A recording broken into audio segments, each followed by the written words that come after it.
So I'm waiting on a few parts to assemble the M52 for the TI, and I also still need to paint the block. So in the meantime, I'm going to install the manual pedals into the car. All E36s have the same pedal box or the pedal bracket itself. An automatic car just simply has a wider brake pedal, and then a manual car would have the clutch pedal attached. So the difference lies in the pedals. To start, to give myself a little more room, I'm actually going to remove the driver's seat so that I can access the pedals better. And I also need to remove it to repair it in the future by replacing the seat base. So it needs to be out of the car in order for me to properly do that.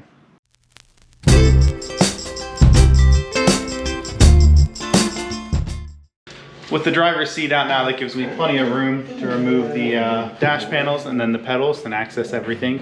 I'm going to vacuum this area quick though before I get started, just give myself a nice clean workspace.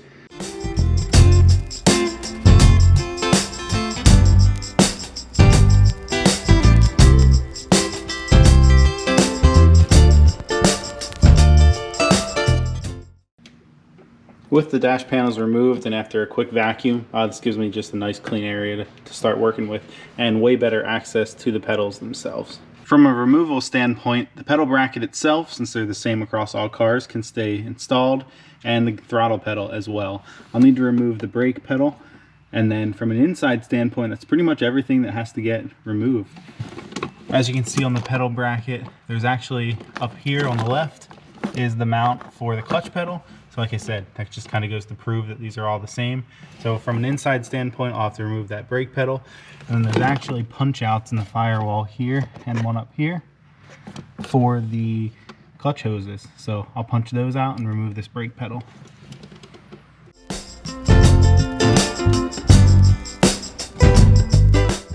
Removing the brake pedal is pretty simple. There's not really a lot to it. This is all that's removed. Like I said, the automatic cars have a wider pedal.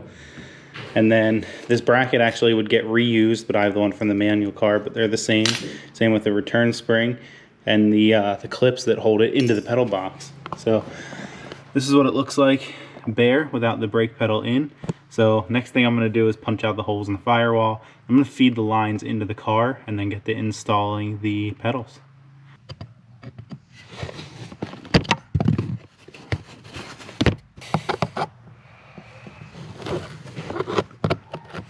So I currently have a screwdriver pushed through the firewall from the inside for the hard line at the bottom. It's probably a little hard to see here, but I'm just going to work on fishing this half of the line into the car. This end will connect into the clutch master at the pedal. I'm going to feed it through around the brake master here and get that in. So I've got the hard line and the soft line fed through the firewall. I actually fed the soft line from the inside out and up to the reservoir, but they're not connected to anything on the outside now. Next thing I'm going to do is get the master cylinder and get that installed, because that's what both lines connect to, and then that bolts into the pedal bracket along with the brake sensor.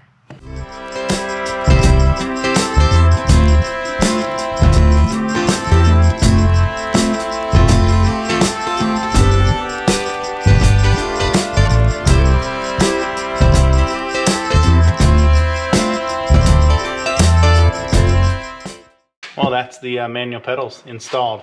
I don't have all the hard line finished yet. I have it kind of routed out into the trans tunnel, but I don't have the last piece of hard line. And then there's actually a soft hose that goes to the slave. I don't have those mounted yet, but I can do those at a later date. My main point here was to just get this all in the car. The only other thing I don't have done is in the engine bay itself for the kind of feed line from the reservoir.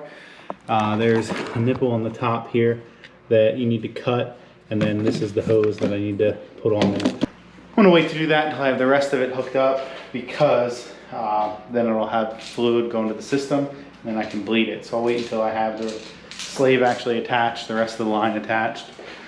But that part's easy. I'll probably really wait to do that until I'm about ready to put the engine in. So that's it for this. I'm gonna throw the interior panel back in there and just get that buttoned up, leave the driver's seat out, but that wraps up installing manual pedals in this thing. I ran into an issue with one of the bolts wasn't long enough.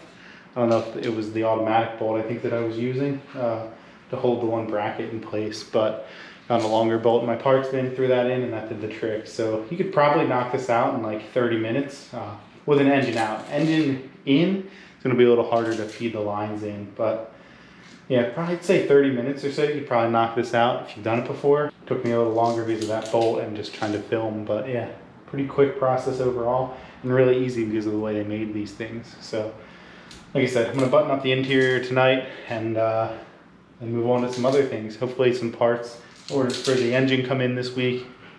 Something showed up today. I'm waiting on a few O-rings. Have a few things to modify and get ready, but should be on the way to putting the engine in the car hopefully in the next week. So one thing I kind of forgot about is actually the this kind of trim panel that goes over top of the pedals. You actually have to cut out a section of it to fit the clutch pedal now, because obviously before there wasn't one there. It's kind of there's a kind of, you can see an indentation in the plastic for where you're supposed to cut, and it's thinner in that spot. I just use a knife and a slice through, and at the end here you kind of just bend it and it breaks off. Got to cut some of the insulation as well, but you need to do that, like I said, in order for it to slide over top of the clutch pedal now that it has a manual pedal.